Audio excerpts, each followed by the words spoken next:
عبداللہ صاحب نے اس کے ساتھ حویلی میں قدم رکھا۔ سعدیہ بیگم نے آگے بڑھ کر ان کے ساتھ کھڑی عائشہ کو گلے سے لگایا۔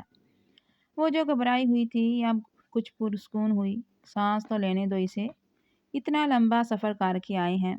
عبداللہ صاحب نے کہا، تمہارے بابا کا سن کر بہت افسوس ہوا بیٹا، میری طبیعت ناساز تھی ورنہ بھی میں بھی لازمی آتی۔ اب سے عائشہ یہی ہمارے ساتھ رہے گی، میں اسے اپنے ساتھ اس لیے لایا ہوں۔ عائشہ بیٹا، ابھی ساریاں بچیاں آ جائیں گی تو تمہارا بھی دل لگ جائے گا۔ تم جاؤ، اوپر سے سیدھے ہاتھ والا کمرہ تمہارا ہے۔ انہوں نے عائشہ کو راستہ بتایا تو وہ سر ہلاتی سیڑھیاں چڑھتے اوپر جانے لگی۔ سفر اور 2 دن سے نہ سونے کی وجہ سے تھکن سے اس کی آنکھیں چور تھی۔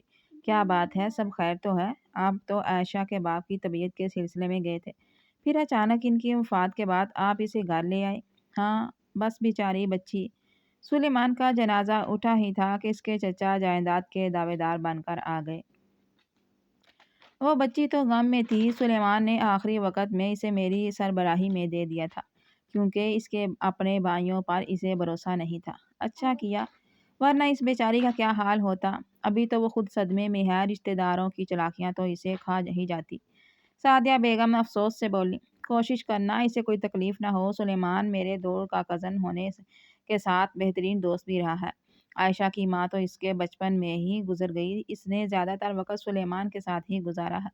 علینا کو کہنا اس کا دل بہلائے رکھے۔ انہوں نے اپنی چھوٹی بیٹی علینا کا ذکر کیا۔ عبداللہ حویلی میں عبداللہ شاہ صاحب اپنے چھوٹے بھائی سہیل شاہ کے ساتھ رہتے تھے۔ عبداللہ صاحب کے 2 ہی بچے تھے، سب سے بڑا بیٹا جو جلد ہی سردار بننے والا تھا، ارمغان شاہ۔ اس کے ہونے کے بعد خدا نے چند سال بعد عبداللہ صاحب کو بیٹی سے نوازا جس کا نام انہوں نے علینا رکھا۔ سہیل شاہ کی 2 ہی بیٹیاں تھیں، رانیہ اور تانیہ۔ سب مل جل کر اس حویلی میں رہتے تھے جس میں اب عائشہ کا بھی اضافہ ہو چکا تھا۔ ارمغان کمرے میں داخل ہوا جہاں ہمیشہ کی طرح اندھیرا چھایا ہوا تھا۔ اس نے لائٹ جلانے کی ضرورت بھی محسوس نہیں کی کیونکہ ڈیرے سے آ کر وہ تھکن سے چور بس سو جانا چاہتا تھا۔ اپنی قمیض اتارتے وہ سیدھا ڈب سے بیڈ پر گرا، مگر کسی کی موجودگی کے احساس سے اس کی آنکھیں چار ہوئیں۔ اس نے اپنے ہاتھ سے ارد گرد ٹٹولا تو کمفرٹ کے اندر کسی کا وجود محسوس ہوا۔ اس نے کمفرٹ سمیت عائشہ کو اٹھا کر دوسری جانب پٹکا تو وہ نیند ٹوٹنے کی وجہ سے چلائی، کون ہے بچاؤ، آہ آہ آہ۔ کسی مرد کو اتنے قریب اندھیرے میں دیکھتے اس کی چیخ بلند ہوئی۔ ارمغان نے اپنا بھاری ہاتھ اس کے منہ پر رکھا تو اس کی ہرن جیسی براؤن آنکھیں مزید بڑی ہوئیں۔ کیوں چلائے جا رہی ہو؟ چپ کرو، کیا کر رہی تھی تم یہاں میرے بستر پر؟ اس کی گوری پر عائشہ کا معصوم دل دھڑکا، جواب دو۔ وہ دبدبا چلایا۔ عائشہ نے اپنا ہاتھ اس کے ہاتھ پر رکھا جو اس کے لبوں پر قید کیے ہوئے تھا۔ ہاتھ ہٹا رہا ہوں، چیخنا نہیں۔ اسے تنبیہ کرتے وہ پیچھے ہوا اور لائٹ بھی آن کر دی۔ عائشہ کمفرٹ کو مٹھی میں بھینچے ہوئے بیٹھی ہوئی تھی، اس کی نگاہیں خوفزدہ سی تھیں۔ ارمغان لالا، اس نے پہلے اسے تصویروں میں دیکھا ہوا تھا، جب ہی پہچان گئی۔ کون ہو تم لڑکی؟ اس نے آبرو جھکا کر پوچھا۔ میں سلیمان شاہ کی بیٹی عائشہ ہوں، اس نے ڈرتے ڈرتے تعارف کروایا کیونکہ ارمغان کے تیور خطرناک تھے۔ وہ پہچان گیا، یہ لڑکی اس کے ہی خاندان کی تھی جسے اس نے بچپن میں دیکھا تھا۔ عائشہ نے ایک نظر اس کے خوبصورتی جسم کو دیکھا، پھر نگاہیں جھکا لی۔ اس کا چہرہ سرخ ہوا جبکہ ارمغان ہنوز اسے سرد نگاہوں سے گھور رہا تھا۔ تو تم یہاں میرے کمرے میں کیا کر رہی ہو، یہ بتاؤ؟ وہ بولا نہیں داڑا تھا، اور مجھے لگا یہ کمرہ مجھے دیا گیا ہے۔ وہ معصومیت سے آنکھیں پٹ پٹا کر بولی، اٹھو، اب تو پتہ چلا گیا، چل گیا نا، یہ تمہارا کمرہ نہیں ہے، جاؤ، اب نظر نہیں آنا میرے سامنے۔ وہ تیزی سے اٹھی، کمفرٹ سے الجھتے بچتی ہوئی وہ باہر کی جانب بھاگی۔ ارمغان نے گہرا سانس خارج کیا اور واپس لیٹ گیا۔ پاگل لڑکی، خود کلامی کرتے اس نے تکیے کو سینے میں بھینچتے ہوئے سونے کی کوشش کی۔ تمہیں میں اپنا واسطہ دے رہا ہوں، اس لڑکی سے تمہیں شادی کرنی ہوگی ارمغان، ورنہ میں تم سے سارے تعلقات توڑ دوں گا۔ عبداللہ شاہ کی آواز نے اس کے بڑھتے قدم جکڑ لیے۔ وہ واپس پلٹا، ماتھے کی رگیں تنی ہوئی تھی، چہرے پر بکھرے بال اور ماتھے پر موجود بل اس کی پریشانی کی علامت تھے۔ آپ ایک لڑکی کے لیے مجھے ایسا کہہ رہے ہیں؟ وہ صدمے میں بولا۔ آج تک وہ کبھی کسی کے آگے بے بس نہیں ہوا تھا۔ ہاں، کیونکہ وہ لڑکی ہمارا خون ہے، ہمارے خاندان کا حصہ ہے۔ تم جانتے نہیں ہو کیا کہ اس کے باقی کے خاندان والے اس کی جائیداد کے پیچھے پڑے ہیں؟ وہ یتیم ہے اور اس کے باپ نے اس کی سرپرستی مجھے سونپی ہے۔ اس کے باپ کی آخری خواہش یہی تھی کہ اس کی جلد از جلد شادی کر دی جائے۔ انہوں نے مصلحت کے تحت سمجھانا چاہا تو وہ جیسے ہتے سے اکھڑ گیا۔ آپ کو اگر اس کی شادی ہی کرنی ہے تو یہاں کسی بھی ملازم سے کروا دیں یا خاندان کے کسی بھی خاندان کے لڑکے سے۔ اس نے ہمیشہ ایک میچور اور اپنی ہم عمر لڑکی کو اپنی ہم سفر کے روپ میں تصور کیا تھا۔ عائشہ کے لیے میں کسی پر بھی بھروسہ نہیں کر سکتا۔ حویلی میں سب سے بڑے تم ہی ہو، تمہارے ہوتے کسی کی شادی کیسے ہو سکتی ہے؟ تم میرے اپنے بیٹے کو، اور اب تمہاری شادی کی بھی عمر ہے۔ ایسے کرنے سے عائشہ بھی ہماری آنکھوں کے سامنے حویلی میں ہی رہے گی۔ مان جا میرے شیر، اچھی لڑکی ہے وہ۔ سعدیہ بیگم نے اسے سمجھانا چاہا، وہ لڑکی نہیں ہے، بچی ہے۔ یہی بات تو مسئلہ ہے۔ وہ مجھ سے 10 سال چھوٹی ہے۔ بچپن میں اس کی ناک بھی بہتی تھی۔ وہ طنزیہ بولا۔ تو تمہیں اس کی ناک سے مسئلہ ہے؟ یہ اس کی عمر سے یا کوئی اور پسند ہے؟ مجھے اس لڑکی سے ہی مسئلہ ہے۔ مجھے کوئی لڑکی پسند ہوتی تو میں ضرور بتاتا، مگر ایسی لڑکی تو وہ جو ذمہ داریاں سنبھال لے، گاؤں کے سردار کی بیوی لگے۔ وہ سب سیکھ جائے گی۔ تم اپنا ہاں یا نہ دو، ورنہ تمہارا ہم سے کوئی تعلق نہیں ہوگا۔ اس نے گہری سانس خارج کی۔ ان لوگوں کو سمجھانا اس کے بس میں نہیں تھا۔ ٹھیک ہے، پر اس کے بعد آپ مجھ سے کوئی امید مت رکھیے گا۔ ٹھیک ہے، نکاح کل ہوگا۔ تمہیں جس کو بلانا ہے اپنی طرف سے بلا لینا۔ باقی کے انتظامات بھی رفیق کے ساتھ مل کر دیکھ لینا۔ اتنی بھی کیا جلدی ہے؟ جلدی ہے، حالات کا کچھ پتہ نہیں ہے۔ وہ لوگ یہاں اسے لینے آ گئے، پھر اس لیے جہاں جیسا کہا ہے ویسا کرو۔ انہوں نے حتمی انداز میں کہتے بات ہی ختم کر دی۔ ارمغان محض لب بینچ کر رہ گیا۔ تمہاری اور لالا کی شادی ہونے والی ہے۔ علینا بھاگتی ہوئی آتے اس کے گلے لگی۔ کون سے لالا؟ کیا ہو گیا؟ عائشہ پریشان سی بولی۔ ارمغان لالا یار، اور کون؟ ابھی مجھے اماں نے بتایا ہے۔ اف، تم بھابھی بن جاؤ گی میری۔ علینا کی خوشی کا کوئی ٹھکانہ نہیں تھا۔ وہ تو مجھ سے بہت بڑے ہیں، بہت غصہ کرتے ہیں۔ عائشہ خوش ہونے کے بجائے پریشانی سے بولی۔ ہاں، پوری حویلی کیا پورا گاؤں ڈرتا ہے ان سے۔ تم مت ڈرنا، نہ تم انہیں ڈرا کے رہنا۔ میں نے سنا ہے ایسے لوگ بیوی کے قابو میں آ جاتے ہیں۔ علینا مزے سے بولی۔ اس کی اور علینا کی اچھی خاصی دوستی ہو چکی تھی۔ وہ اتنے بڑے ہیں، میرے قابو میں نہیں آ سکتے۔ تم فضول مت بولو، اس نے علینا کے کندھے پر مارتے ہوئے کہا۔ ہاں ہاں ہاں ہاں، تم ادائے دکھاؤ گی تو کیسے نہیں آئیں گے۔ وہ دونوں واپسی ہنسی مذاق میں مشغول ہو گئی۔ عائشہ اب ارمغان سے شادی سے انکار نہیں کر سکتی تھی، اور نہ ہی اس میں اتنی ہمت تھی کہ عبداللہ صاحب کے آگے بولے۔ ان دونوں کا نکاح سادگی سے ہو چکا تھا۔ اسے ارمغان کے کمرے میں لا کر بٹھایا جا چکا تھا۔ آنٹی، مجھے اپنے کمرے میں جانا ہے، مجھے نہیں رہنا ارمغان لالا کے ساتھ۔ وہ روحان سی ہو گئی۔ ہاں ہاں ہاں عائشی، کیسی باتیں کر رہی ہو؟ اب تمہارے لالا نہیں ہیں وہ یار، علینا نے ٹوکا۔ پھر مجھے ارمغان کے ساتھ یہیں نہیں رہنا، وہ معصومیت سے بولی۔ عائشہ، ارمغان نہیں بولو، وہ گاؤں کا ہونے والا سردار ہے اور ہمارے یہاں شوہروں کو نام سے نہیں بلاتے۔ سعدیہ بیگم نے سمجھانا چاہا۔ پھر کیا کہوں؟ لالا بھی نہیں، ارمغان بھی نہیں، جو بھی ہے مجھے اس کمرے میں نہیں رہنا۔ وہ مجھے بھگا دیں گے یہاں سے۔ اسے ارمغان سے پہلی ملاقات یاد آئی۔ وہاں پر موجود سب لڑکیاں کہکا لگا کر ہنسی۔ نہیں بھگائے گا، اگر بھگایا تو کان کھینچوں گی میں۔ تم اسے سائیں بلانا، ٹھیک ہے؟ پر آنٹی مجھے نہیں رہنا، وہ بضد ہوئی۔ اس سے پہلے سعدیہ بیگم اسے مزید سمجھاتی، ارمغان اندر داخل ہوا۔ کیوں نہیں رہنا؟ اماں، آپ نے ایک بار سمجھا دیا کافی ہے۔ آپ بھی تھک گئی ہیں، آرام کریں۔ اس کی گمبھیر آواز پر سب کے چہروں پر ہنسی تھمی۔ آپ کی دلہن کو نہیں رہنا آپ کے ساتھ، کہیں آپ اسے ڈانٹ کر نکال نہ دیں کمرے سے۔ علینا کی ہی ہمت ہو سکتی تھی جو ارمغان کے سامنے بولتی۔ آپ سب جائیں، کچھ نہیں کہے گی عائشہ۔ اس نے عائشہ کو نظروں کے حصار میں رکھتے ہوئے کہا۔ سعدیہ بیگم ان دونوں کے سروں پر ہاتھ رکھتے باقی سب کو ساتھ لیے چلی گئی۔ وہ سکڑی سمٹی سی اس کے بیڈ پر بیٹھی ہوئی تھی، لمبا دوپٹہ سر پر ٹکا تھا۔ یہ تمہاری منہ دکھائی؟ اس نے جیب سے مخملی ڈبیا نکال کر اس کی طرف اچھالی۔ عائشہ نے ڈبیا کو نہیں اٹھایا۔ ارمغان نے اپنی شیروانی کے بٹن کھولے اور صوفے پر اچھال دی۔ یہاں سے اٹھو، یہاں یا یہیں بیٹھے رہنے کا ارادہ ہے؟ مجھے آنٹی نے کہا تھا کہ آپ گھونگھٹ اٹھائیں گے، بلکہ میں تو گھونگھٹ کرنا بھول گئی۔ اس نے جلدی سے دوپٹہ سر کے آگے کیا تو وہ اسے گھورنے لگا۔ ارمغان نے اسے گھورا۔ میں گھونگھٹ نہیں اٹھا رہا کیونکہ یہ چہرہ میں 1000 دفعہ دیکھ ہی چکا ہوں۔ تم اب جگہ چھوڑو، مجھے سونا ہے۔ میں کہاں سوؤں گی؟ وہ اپنا لہنگا سمیٹتے ہوئے بولی۔ کہاں؟ کیا مطلب؟ یہیں بیڈ پر؟ ارمغان اب پھیل کر بیڈ پر لیٹ چکا تھا۔ آپ اتنے بڑے ہیں، پورے بیڈ کو گھیر لیا، میں کہاں لیٹوں؟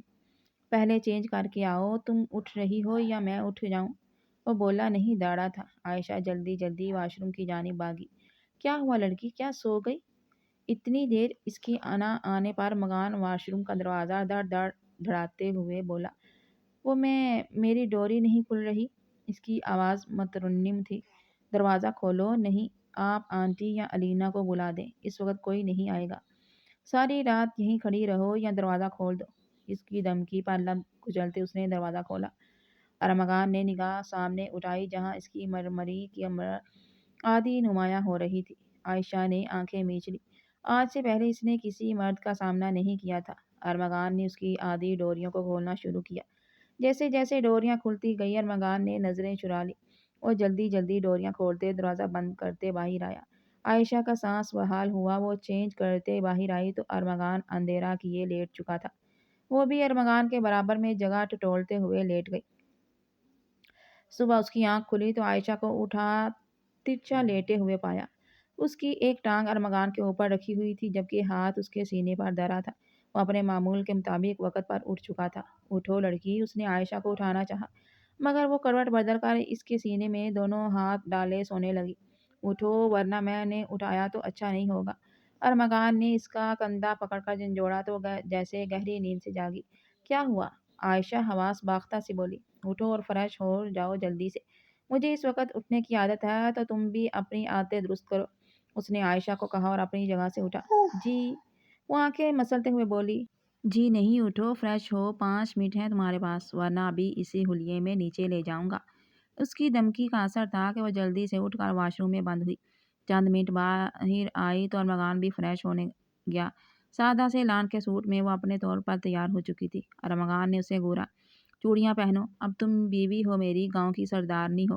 اس کے کہنے پر عائشہ نے چوڑیاں دونوں ہاتھوں میں پہنی۔ وہ دونوں نیچے آئے تو ملازم کے علاوہ کسی کو نہیں پایا۔ سب کل کی تھکن کی وجہ سے ابھی تک نہیں جاگے تھے۔ سردار سائیں، آپ کے لیے ناشتہ بناؤں؟ ایک ملازمہ ادب سے بولی۔ نہیں، اب سارے کام تمہاری سردارنی کرے گی۔ عائشہ کو کچن دکھاؤ۔ جی میں، اس نے اتنی دیر میں پہلی بار سر اٹھا کر پوچھا۔ ہاں، تم اور کون؟ جاؤ اب ناشتہ بناؤ، پراٹھا، انڈا اور چائے۔ کوئی ملازم تمہاری مدد نہیں کرے گا، سن لے باقی سب کا ناشتہ ملازم ہی بنائیں گے۔ اس کی ایک بھی سنے بغیر اس نے عائشہ کو کچن میں بھیج دیا اور خود میز پر بیٹھ گیا۔ تم اتنی جلدی اٹھ گئے بیٹا، مجھے لگا کل کی تھکن کی وجہ سے دیر سے اٹھو گے۔ سعدیہ بیگم آئیں تو اس نے جھک کر ان سے سر پر پیار لیا۔ اماں بس آپ کو پتہ ہے کتنے کام ہیں، پھر آنکھ اسی وقت کھل جاتی ہے عادت کی وجہ سے۔ تو عائشہ کہاں ہے؟ سو رہی ہے کیا؟ نہیں تو کچن میں ہے، ناشتہ بنا رہی ہے۔ ارمغان، تم نے اسے شادی کے دوسرے دن کچن میں بھیج دیا، اس کے ہاتھوں کی مہندی تک نہیں اتری ہوگی۔ اماں اب کام تو اس کے کرنے ہیں، ابھی کرے کل کرے، مجھے میری ذمہ داریاں سنبھالنے کے لیے بیوی چاہیے تھی۔ اب آپ کے نزدیک وہ بچی ہوگی مگر مجھے ایسی لڑکی چاہیے وہ میرے سارے کام کرے۔ انہوں نے بیٹے کا بگڑا موڈ دیکھا تو آگے سے کچھ نہیں کہا۔ وہ عبداللہ صاحب کے کہنے پر شادی کر چکا تھا، یہی غنیمت کی بات تھی۔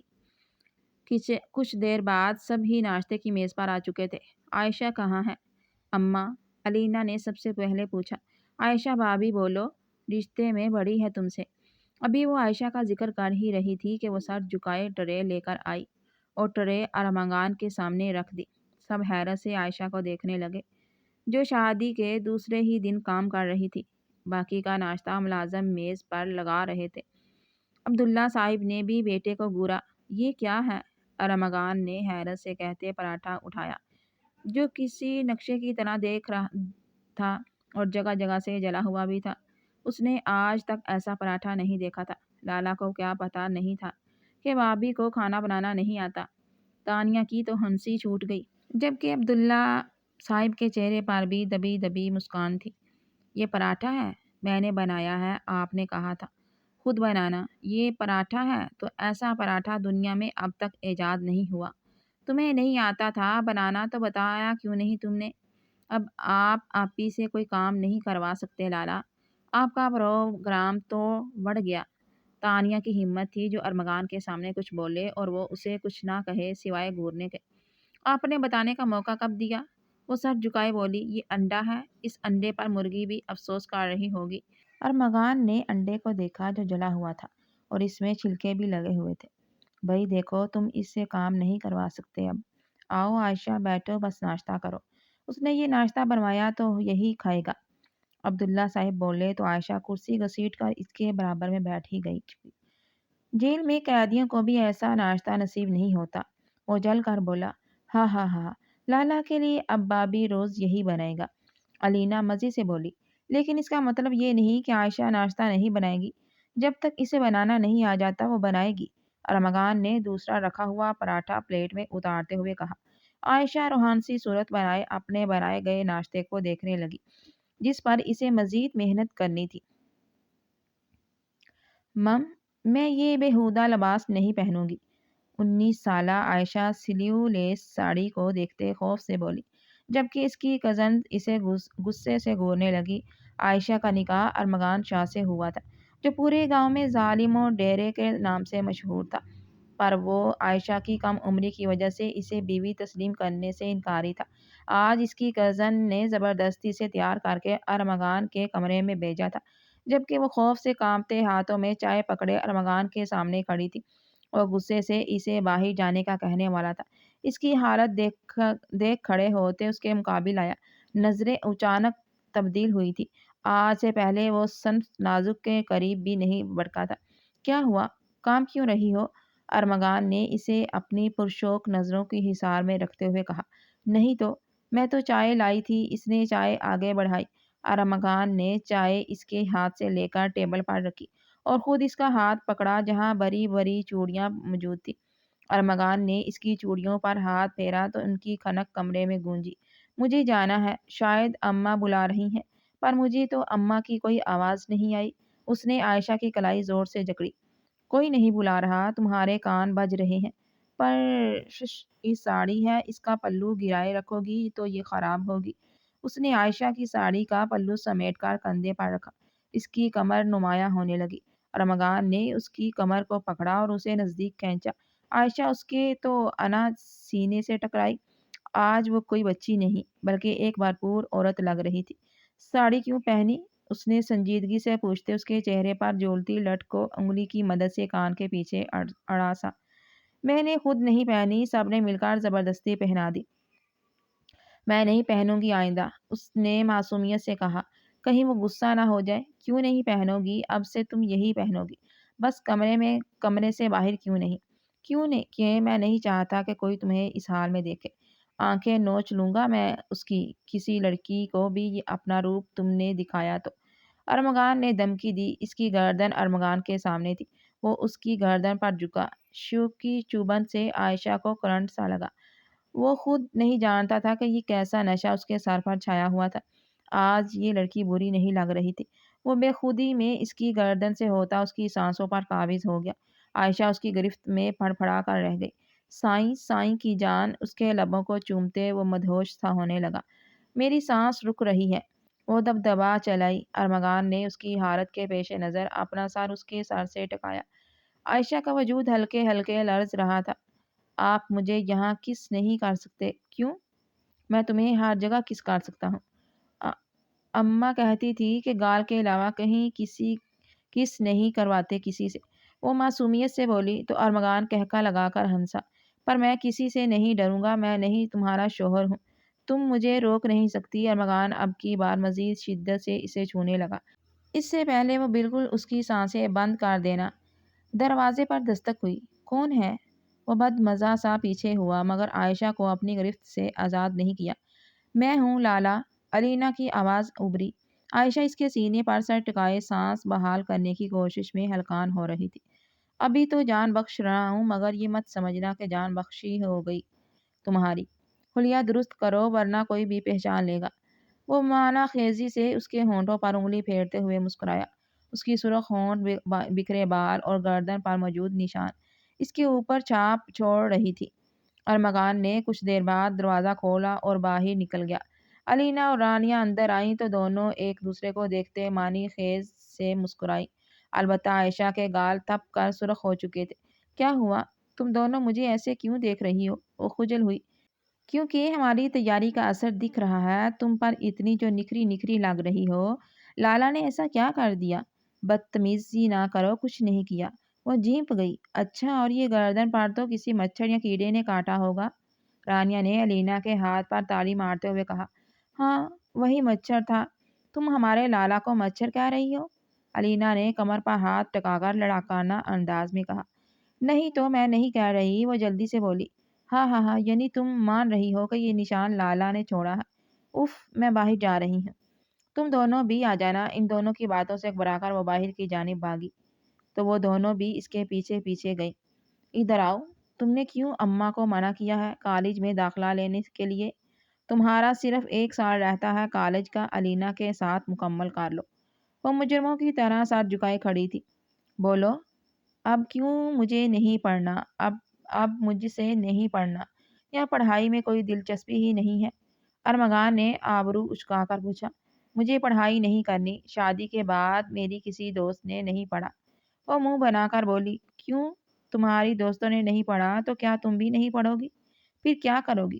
کھانا تمہیں بنانا نہیں آتا؟ میں نے دیکھا ہے شادی کے بعد بچے سنبھالتے ہیں، میں یہ کام کر لوں گی۔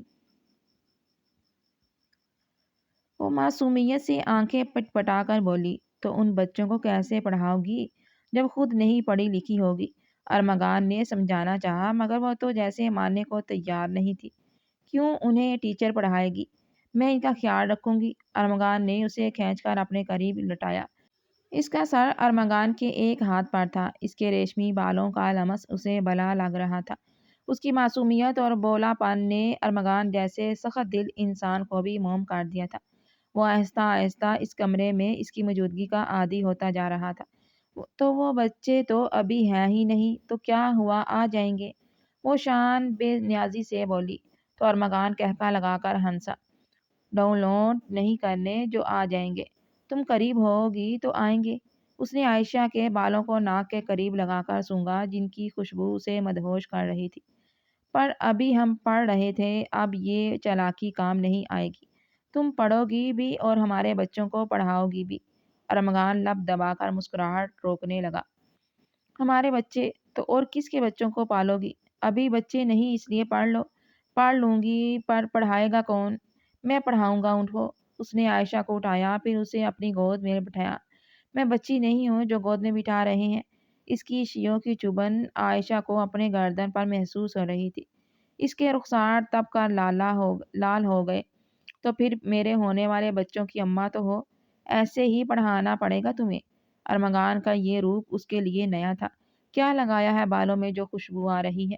ہاں، خوشبو مجھے بہت اچھی لگ رہی ہے۔ اس کے لمبے گھنے بالوں کی خوشبو ارمغان کو مدہوش کر رہی تھی۔ کچھ نہیں لگایا، شیمپو کیا ہے۔ ہاں ہاں ہاں، بہت اچھا ہے۔ وہ اپنے لب اس کے بالوں پر لے گیا۔ کیا کھائیں گے آپ میرے بالوں کو؟ نہیں کھاؤں گا تم بس تمہیں۔ اس نے عائشہ کی چلتی زبان کو روکنے کے لیے اپنے لب اس کے لبوں پر جمائے۔ میں ہم ہیں۔ ارمغان کے لبوں کی گستاخی سے اس کے گال مزید لال ہوئے۔ تمہارے گال بھی بہت خوبصورت ہیں، مجھے جانا ہے، وہ گھبرائی سی بولی۔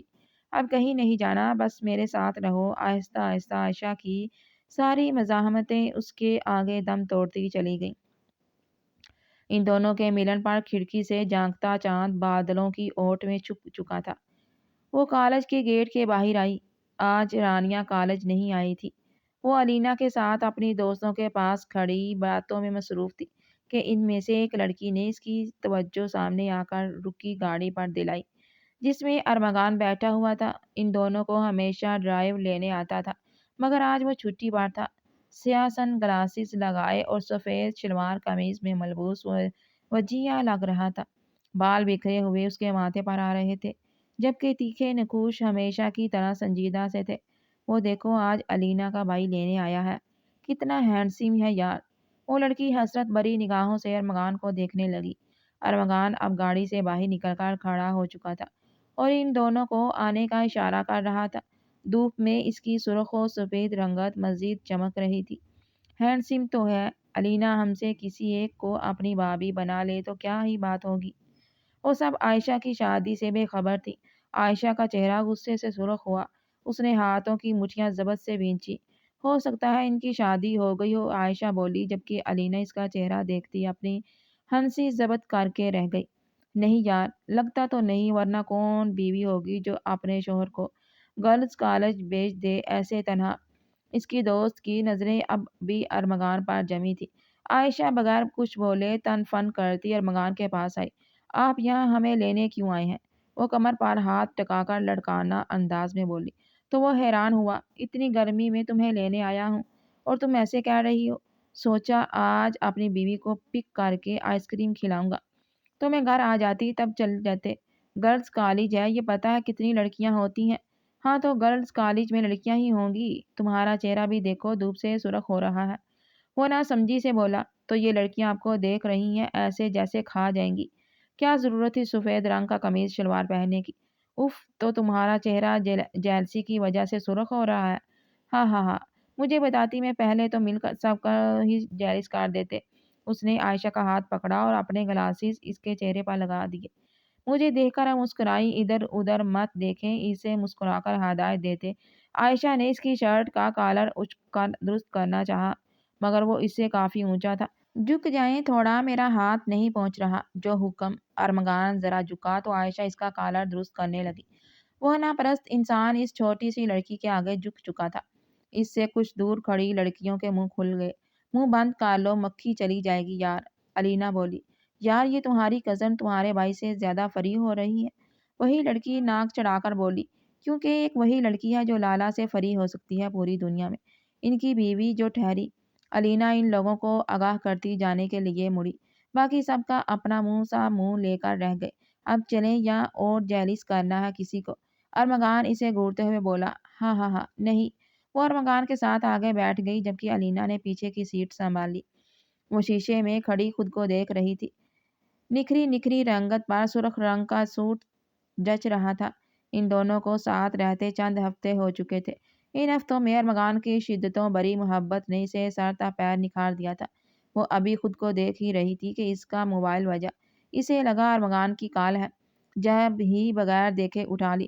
السلام علیکم، وہ شرارت سے مسکرائی۔ عائشہ بیٹا، میں تمہارا چچا بات کر رہا ہوں۔ کال مت کاٹنا جی بولیں۔ وہ جانتی نہیں تھی کہ کس طرح اس کے چچا اس کی جائیداد کے پیچھے پڑے ہیں۔ جب تک وہ غم میں رہی عبداللہ صاحب نے ہی تمام معاملات سنبھالے اور اسے اپنے ساتھ لے آئے۔ میں تم سے ملنا چاہتا ہوں بیٹا، تم نے کوئی کانٹیکٹ ہی نہیں کیا۔ میرا موبائل گم گیا تھا، پر آپ مجھ سے کیوں ملنا چاہتے ہیں؟ بیٹا میں سلیمان کے آخری وقتوں میں ساتھ تھا، تم تو جانتی ہو، میرا ایک ہی بھائی تھا وہ۔ تم سے ملنا ہے، کیا تم باہر نکل سکتی ہو؟ آپ یہاں آ جائیں عبداللہ حویلی میں، اس نے رسان سے کہا۔ نہیں بیٹا، مجھے جو بات کرنی ہے وہ وہاں نہیں ہو سکتی۔ ہمارا ملنا بہت ضروری ہے بیٹا، تمہیں تمہارے بابا کی قسم۔ انہوں نے چالاکی سے اسے اپنی باتوں میں پھنسانا چاہا۔ آپ مجھے کالج کے باہر سے پک کر لیجیے گا، وہ کچھ سوچتے ہوئے بولی، کیونکہ ان کی آواز میں پریشانی چھلک رہی تھی۔ اس نے کچھ دیر بعد کال رکھی۔ کیا کر رہی تھی؟ ارمغان نے اسے پیچھے سے جکڑا تو وہ جیسے گہرے خیال سے باہر آئی۔ نہیں تو کچھ بھی نہیں، آپ تو کام سے گئے تھے، اتنی جلدی آ گئے؟ اس نے اپنے تاثرات پر قابو پاتے ہوئے کہا۔ ارمغان کچھ ٹھٹکا مگر ظاہر نہیں ہونے دیا۔ ہاں ہاں ہاں، گیا تھا، مگر مجھے اپنی چھوٹی سی بیوی کی یاد آ گئی۔ اس نے عائشہ کو گود میں اٹھاتے گول گھمایا تو وہ کھلکھلا کر ہنسی۔ ان دونوں کی یہ خوشی وقتی تھی جو جلد ہی ختم ہونے والی تھی، کیونکہ غم کی گھڑیاں ان کی منتظر بیٹھی تھی۔ تم جانتی تو ہو بیٹا سب کچھ، تمہارے بابا کے جانے کے بعد ہم بھی غم میں تھے۔ ارمغان کے والد تمہیں اپنے ساتھ لے گئے، اس وقت میں نے سوچا تمہارا ماحول بدلے گا تو تم بھی غم سے جلدی ابھر سکو گی، پر یہاں تو انہوں نے تمہاری شادی ارمغان سے کروا دی۔ اس کے چچا آج اپنے بیٹے ظفر کے ساتھ یہاں موجود تھے، انہوں نے کال کر کے عائشہ کو ملنے بلایا تھا۔ وہ بغیر کسی کو بتائے قریبی ریسٹورنٹ میں ان سے ملنے آئی تھی۔ پر میں یہاں خوش ہوں، سب میرا بہت خیال رکھتے ہیں۔ خیال اپنے مفاد کے لیے رکھتے ہیں بیٹا، تم جانتی نہیں ہو کتنا ظالم ہے ارمغان شاہ۔ کل ہی اس نے پنچایت میں کسی آدمی کو گاؤں سے نکلوا دیا۔ سوچو کسی کا گھر خراب کیا ہے اس نے، پھر کچھ دن پہلے اس نے موت کی سزا بھی سنائی تھی کسی آدمی کو۔ خود بتاؤ کیا ایسا انسان کسی کے ساتھ اچھا ہو سکتا ہے جو کسی کو مارنے کی بات کرے؟ انہوں نے عائشہ کے دماغ کو برین واش کرنا چاہا تھا، پر وہ ایسے نہیں لگتے۔ اسے ارمغان کا رویہ یاد آیا۔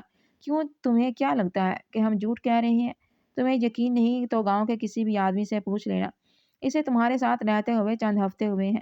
ظفر نے اس کے سامنے ویڈیو چلائی جس میں وہ کسی آدمی کو بے دردی سے مار رہا تھا۔ عائشہ نے آنکھیں میچ لی۔ یہ تو کچھ بھی نہیں ہے، تمہیں ڈیڈ جیسا بتا رہے ہیں وہ سب بھی سچ ہے، ظفر نے کہا۔ اب کیا کروں؟ تم ہمارے پاس آ جاؤ، ایسے شخص کے ساتھ تمہاری جان کو بھی خطرہ ہے۔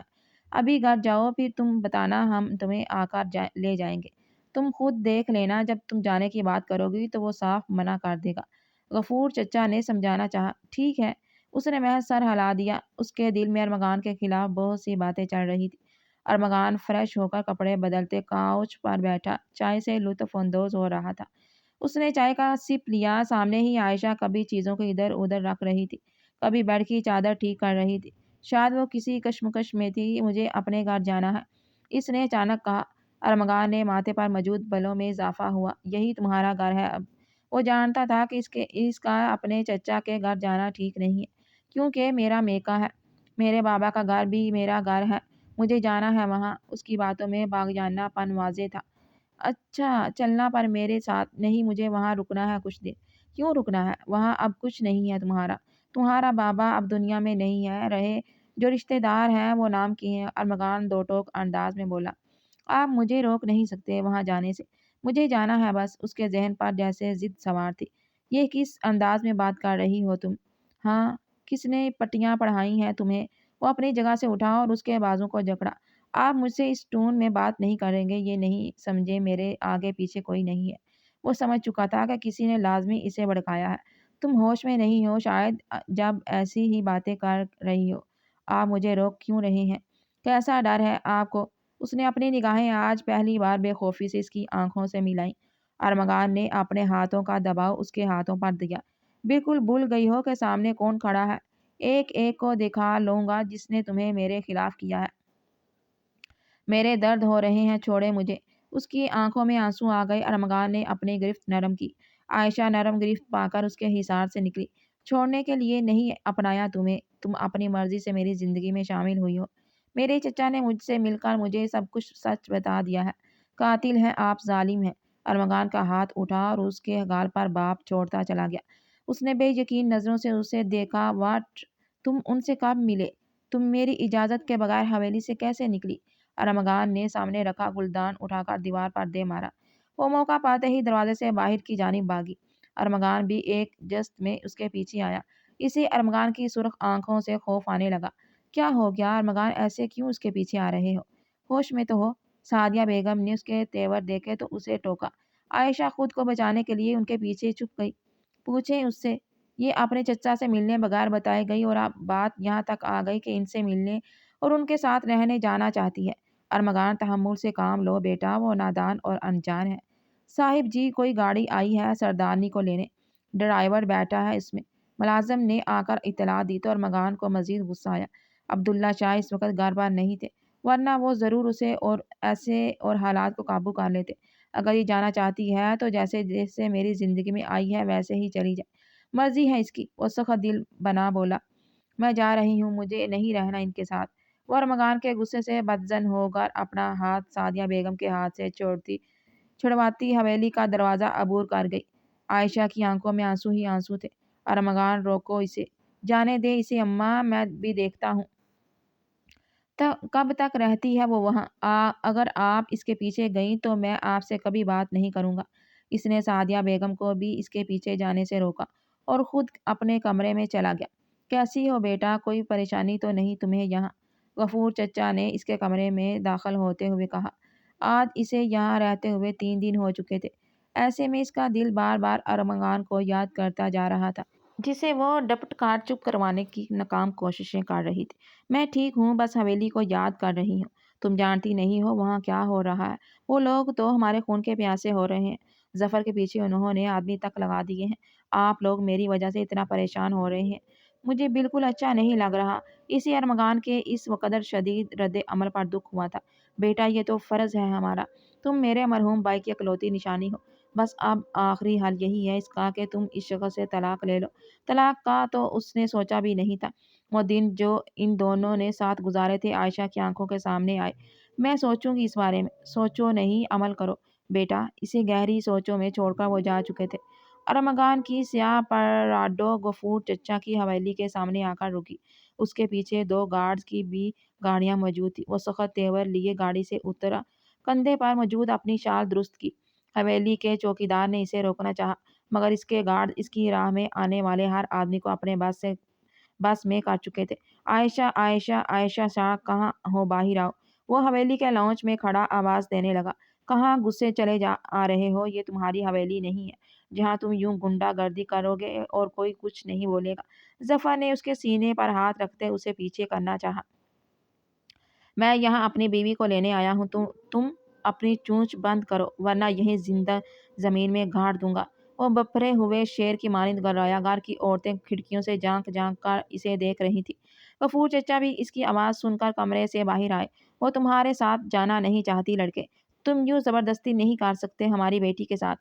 میں سب کچھ کر سکتا ہوں کیونکہ میں حق رکھتا ہوں، بیوی ہے میری، اسے بلا دیں ورنہ اس حویلی کو تہس نہس کر دوں گا میں۔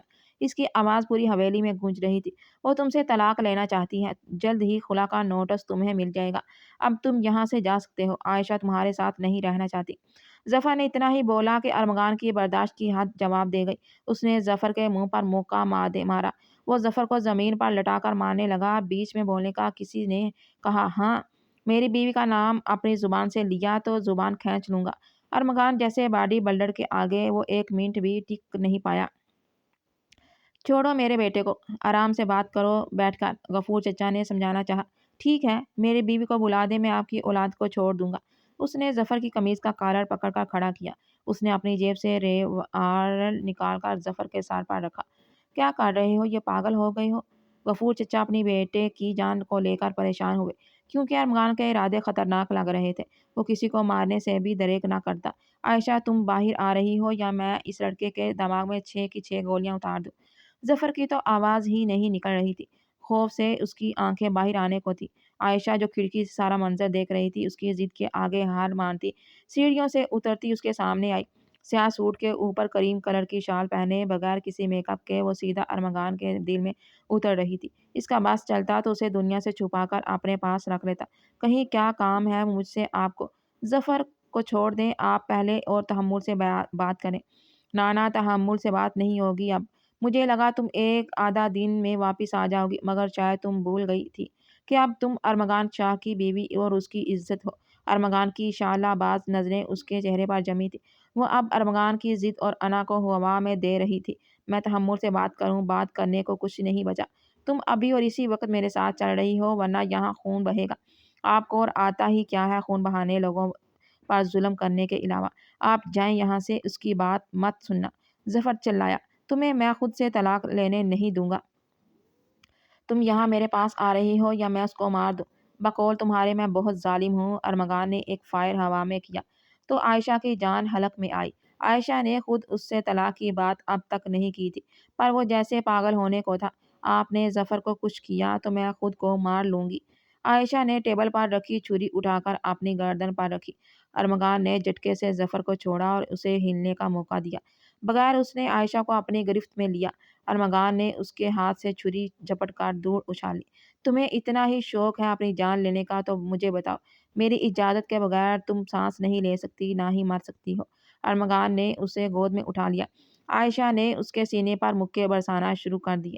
نہیں جانا مجھے کہیں، چھوڑے مجھے، عائشہ چلائی۔ ڈیڈ یہ کیسے عائشہ کو اپنے ساتھ لے کر جا رہا ہے؟ روکیں اسے یا میں روکوں؟ ظفر چلایا۔ کوئی فائدہ نہیں ہے، تم روکنے کی حالت میں رہے نہیں ہو۔ وہ ارمغان کی بیوی ہے، یہ شخص پاگل ہے، کسی کو بھی نہیں چھوڑے گا۔ غفور چچا بولے۔ ارمغان نے اسے سب کے سامنے سے لے جا کر گاڑی میں بٹھایا اور خود ڈرائیونگ سیٹ سنبھالی۔ آپ یوں مجھے زبردستی نہیں لے جا سکتے، میں آپ پر کیس کر دوں گی۔ کر دو کیس، مگر تب جب تم میری قید سے باہر جاؤ۔ ارمغان نے اس کے سیٹ بیلٹ لگائی اور گاڑی تیز رفتاری سے آگے بڑھائی۔ عائشہ لب بھینچ کر رہ گئی۔ ارمغان اسے لاؤنج سے گھسیٹتے ہوئے کمرے میں لایا۔ سب اسے آوازیں دیتے رہ گئے مگر اس نے کمرے کا دروازہ دھڑ سے بند کیا۔ بد شوق ہے تمہیں مجھ سے آزاد ہونے کا، اب تم یہیں رہو گی اسی کمرے میں کیونکہ تمہیں پیار کی زبان سمجھ نہیں آتی۔ عائشہ نے اس کی سرخ آنکھوں میں جھانکا۔ مجھے جانا ہے، آپ جیسے ظالم انسان کے ساتھ میں نہیں رہ سکتی۔ آپ کے لیے کسی کا بھی قتل کرنا آسان ہے، پھر ڈرو مجھ سے کیونکہ میں تمہیں بھی قتل کر سکتا ہوں۔ اس نے عائشہ کی کلائی کو اپنی گرفت میں لیتے ہوئے کہا۔ مجھے، وہ بول ہی رہی تھی کہ اسے چکر آئے سائیں، وہ گرنے والی تھی کہ ارمغان نے اسے سنبھالا۔ اس کا سارا غصہ جیسے اڑن چھو ہو گیا۔ کیا ہوا عائشہ؟ اس نے عائشہ کے گال تھپ تھپائے مگر وہ جیسے ہوش کھوتی اس کی باہوں میں جھول گئی۔ عائشہ، ارمغان کے چہرے پر فکر مندی کی لکیریں ابھری۔ اس نے احتیاط سے عائشہ کو بیڈ پر لٹانے کے بعد ڈاکٹر کو کال کی۔ کچھ دیر بعد ڈاکٹر سمیت سعدیہ بیگم بھی کمرے میں آ چکی تھی۔ وہ ادھر سے ادھر پریشانی سے چکر کاٹ رہا تھا۔ ارمغان، یہ کیا کیا تم نے؟ میں نے کہا تھا کہ سختی مت کرنا اس پر، نازک سی بچی ہے۔ سعدیہ بیگم پریشانی سے بولی۔ اماں، آپ ڈاکٹر کو چیک کر لینے دیں، ارمغان جھنجھلایا۔ ڈاکٹر نے اس کا چیک اپ کرنا شروع کیا۔ کیا ہوا ڈاکٹر؟ سب ٹھیک تو ہے؟ ارمغان پریشانی سے بولا۔ ہاں سب ٹھیک ہے، یہ بہت ویک ہے، یہ پریگننٹ ہے، آپ ان کا بہت خیال رکھیں ورنہ بیبی اور ماں کی جان کو خطرہ ہو سکتا ہے۔ ڈاکٹر کی بات پر ارمغان پھٹی پھٹی نگاہوں سے عائشہ کو دیکھنے لگا۔ مبارک ہو، میں ابھی پوری حویلی کا منہ میٹھا کرواتی ہوں۔ ارمغان، تم ایک بات سن لو، اب عائشہ کا بہت خیال رکھنا، اس سے سختی سے پیش مت آنا ورنہ اچھا نہیں ہوگا۔ سعدیہ بیگم نے اسے ڈاکٹر کے سامنے ہی لڑکھڑا۔ آئیے ڈاکٹر صاحبہ، میں آپ کو چھوڑ آتا ہوں۔ وہ ڈاکٹر کو باہر چھوڑ کر آیا جہاں وہ سکون کی نیند سوئی ہوئی تھی۔ سعدیہ بیگم خوشی سے مٹھائی بانٹنے باہر گئی۔ ارمغان اس کے برابر میں لیٹا اس کو دیکھتے دیکھتے نہ جانے کب سو گیا۔ اس نے احتیاط کے طور پر دروازہ بھی بند کر دیا تھا۔ اس نے عائشہ کو دیکھا جو دروازہ کھولنے کی ناکام کوشش کر رہی تھی۔ اس خوشی کی خبر نے اس کا سارا غصہ ختم کر دیا تھا۔ مت کرو کوشش، میں نے لاک کیا ہوا ہے۔ اس نے چابی ہوا میں اس کے سامنے لہرائی۔ آپ مجھے قید کریں گے اس کمرے میں؟ آخر کب تک میں آپ سے الگ؟ ارمغان سے کسی کی بات سنتے ایک جست میں اس تک آیا اور اس کے لبوں پر ہاتھ جما کر اسے مزید بولنے سے روکا۔ آپ نے ہاتھ کیوں رکھا؟ سیدھا ہاتھ اٹھائیں۔ وہ طنزیہ بولی۔ میری غلطی ہے، مجھے ایسا نہیں کرنا چاہیے تھا۔ اب ہمارے بچے کے لیے یہ ضد چھوڑ دو۔ وہ بولا تو عائشہ اسے پھٹی پھٹی نگاہوں سے دیکھنے لگی۔ ہمارا بچہ؟ ہاں ہمارا بچہ۔ اب تم مجھ سے الگ نہیں ہو سکتی اور نہ ہی میں تمہیں کہیں جانے دوں گا۔ آپ جیسے ظالم انسان کے ساتھ میں اپنی اولاد کو کیسے پروان چڑھنے دوں؟ وہ والہانہ نظروں سے عائشہ کو دیکھنے لگا جو اس کے دل کے اتنے نزدیک ہو چکی تھی کہ اس کے بغیر ارمغان کا سانس لینا محال تھا۔ تمہیں ابھی پتہ چل جائے گا کہ ظالم کون ہے۔ اس نے جیب سے موبائل نکال کر ویڈیو پلے کی جس میں غفور چچا اور ظفر اس کی جائیداد ہتھیانے کا پلان بنا رہے تھے۔ یہ سب عائشہ کی آنکھوں میں آنسو آئے اور سر شرمندگی سے جھک گیا۔ یہی چیز دکھا کر میں تمہیں ہرٹ نہیں کرنا چاہتا تھا مگر تم تو جیسے کسی کی سننے کو تیار نہیں تھی۔ تمہاری اور تمہارے بچے کی دونوں کو جان کو خطرہ تھا وہاں۔ اگر میں وقت پر نہ آتا تو جائیداد کی خاطر تمہیں مارنے سے بھی گریز نہیں کرتے۔ میں تمہیں کھونا نہیں چاہتا تھا عائشہ۔ اس نے عائشہ کو اپنی باہوں میں بھرا۔ آپ، یہ سب میں ایکسپٹ نہیں کر رہی ہوں، مجھے بہت شرمندگی ہو رہی ہے۔ اس کے جھکے سر کو دیکھتے ہوئے ارمغان نے اس کی تھوڑی پکڑ کر اس کا چہرہ اونچا کیا۔ میری غلطی ہے، میں غصے میں آ گیا اور تمہیں جانے دیا مگر جیسے ہی غصہ اترا تو تمہاری فکر نے ایک لمحہ بھی مجھے سکون نہیں رہنے دیا۔ عائشہ کی آنکھوں سے آنسو بہتے اس کا گال بھگونے لگے تو ارمغان نے لبوں سے اس کے آنسو چون لیے۔ میں آپ سے کیسے نظریں ملاؤں گی؟ میں تم سے کیسے نظریں ملاؤں گا جو تم پر اتنا چلایا اور ہاتھ بھی اٹھایا؟ مجھے معاف کر دو۔ اس نے اپنے دونوں ہاتھ عائشہ کے سامنے جوڑ لیے تو عائشہ نے اس کے دونوں ہاتھ اپنے ہاتھوں میں لیے۔ آپ ایسے کر کے مجھے مزید شرمندہ کر رہے ہیں۔ ہمارا بیبی ہوگا، یہ بہت الگ احساس ہوگا۔ اس نے ارمغان کی توجہ بھٹکانے کے لیے کہا۔ ہاں ہم دونوں کا بیبی، میرے دو بیبی ہوں گے، ایک تم اور ایک وہ جو آئے گا۔ اس نے عائشہ کے ماتھے پر عقیدت سے لب رکھے۔ عائشہ آسودگی سے مسکرائی۔ ان دونوں کا پیار اب مکمل تھا۔ بدگمانی کے بادل ان کے سامنے سے چھٹ چکے تھے۔